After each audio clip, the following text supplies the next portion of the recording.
သူညတာတွေကျွေးတယ်ကြားလို့ရတယ်လေ မရဘူးလို့ပြောလိုက်ဖဲဖုန်းညလဲဘူးဖုန်းညလို့ပြောလိုက်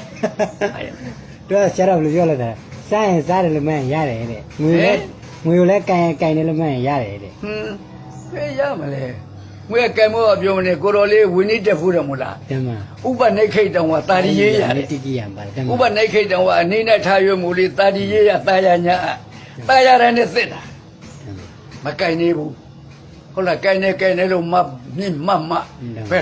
ဘယ်လိုမမရောက်ဘူး တမန် ဟိုကတာရမကင်နေဘူးဥပနိခိတ်တောင်ကတာရီရေးရတယ်အနည်းနဲ့ထားပြီးတာယာရတောင်သိနေတော့ကင်တော့ဘာပြောစရာရှိမလဲ အခုသူကဘုဒ္ဓငွေတွေကိုဒကာမရဲ့စုပြီးတော့မှသူကသူစီတရားထုတ်လာတဲ့ပုံကိုယ်တွေကိုလမ်းသိမရှိတဲ့ထောက်ပေးတယ် ဘယ်လိုထောက်တဲ့ပုဂ္ဂိုလ်တော့ထောက်တယ်ယူတဲ့ပုဂ္ဂိုလ်နှစ်ခုသလုံးမှတက်နေပဲလေနှစ်ပါးသလုံး တမန် ပေးတဲ့ပုဂ္ဂိုလ်ကြီးလို့လွတ်လိမ့်မယ်မတွက်နဲ့ငယ်တဲ့ပုဂ္ဂိုလ်သူများပေးတာဆိုပြီးတော့လွတ်လိမ့်မယ်မတွက်နဲ့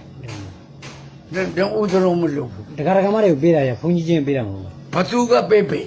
တမန် အတ္တနေရှိ တမန် မင်းတကသိခါဖို့တယ် မှန် မင်းတက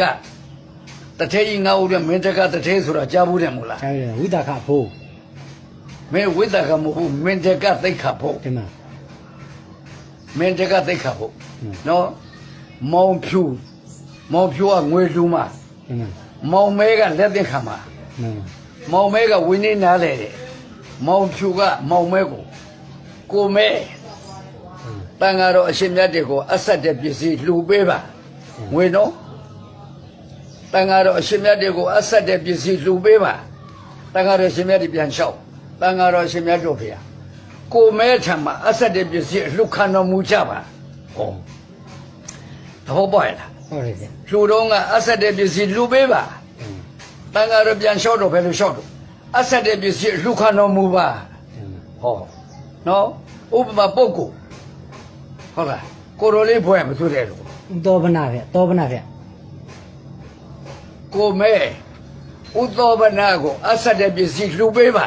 မှန်ပါ ဥသောဘနာပြန်လျှောက်ဥသောဘနာဖရာကိုမဲထံမှာအဆက်တဲ့ပစ္စည်းလှူခံတော်မူပါဒီနည်းတာရတယ်အဲ့ဒါမင်းတကသိခါပုံအဲ့နည်းတာရတယ်ဘယ်နည်းနဲ့မှမရောက်ဘူးသိဗျာ